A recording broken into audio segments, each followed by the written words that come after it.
வணக்கம். இன்னைக்கு ஒரு குட்டி கதை சொல்ல வந்திருக்கிறாங்க. ஒரு துறவி ஆற்ற கடக்க முயற்சி பண்ணாருங்களாம். அந்த ஊர்ல ஆத்த கடக்கிறது ரொம்ப கஷ்டமான ஒரு விஷயமா. ஏன்னா, அந்த ஆத்த கடக்கிறதுக்கு வழி இல்லையாம். அப்போ ஒரு தென்னை மரம் சாஞ்சு இருக்குமாம். அந்த ஊர் மக்கள் ஆத்த எப்படி கடப்பாங்கன்னா, அங்க ஒரு உடைந்த தென்னை மரம் இக்கரையிலேருந்து அக்கரைக்கு சாய்ந்து இருக்குமாம். அது ஒத்த வழி பாதைங்களாம். ஒரு ஆள் தான் அது மேல நடக்க முடியுமா, அப்படிதான் ஆத்த கடப்பாங்களாம். அப்போ இந்த துறவி முக்கால்வாசி நடந்து போயிட்டாருங்களாம். இன்னும் ஒரு கால்வாசி போனா அக்கறைக்கு போயிடுவாருங்களாம். அந்த நேரத்துல அக்கறையிலேருந்து ஒருத்தர் கால்வாசி நடந்து வந்துகிட்டே இருந்தாருங்களாம். உடனே துறவி என்ன கேட்டாருங்களாம், தம்பி தம்பி, நான் முக்கால்வாசி கடந்து வந்துட்டேன். ஒரு கால்வாசி தான் தாண்டி போகணும். நீ கொஞ்சம் பின்னாடியே போயிடுப்பா.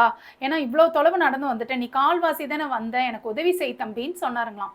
அதுக்கு இந்த இளைஞன் என்ன சொன்னார்னா, நான் முட்டாள்களுக்கு உதவி செய்ய மாட்டேன் அப்படின்னு சொன்னாருங்களாம். இத கேட்ட துறவி பின்னாடி வந்த வழியே போக ஆரம்பிச்சுட்டாருங்களாம். இளைஞன் நடந்து கரை சேர்ந்துட்டானா. கரை சேர்ந்த உடனே துறவியை கேட்டானா, நான் சொன்ன உடனே நீங்க பின்னாடியே நடந்து போயிட்டீங்களே எதனால அப்படின்னு கேட்டானா. அதுக்கு நம்ம துறவி சொன்னாருங்களாம், எனக்கு முட்டாள்களுக்கு வழிவிடும் பழக்கம் இருக்குப்பா அப்படின்னு சிரிச்சுக்கிட்டே முன்னேறிக்கிட்டே போனாருங்களாம். இந்த குட்டி கதை உங்க எல்லாருக்கும் பிடிச்சிருக்கும்னு நினைக்கிறேன். அடுத்த குட்டி கதையில உங்களை சந்திக்கிறேன். நன்றி, வணக்கம்.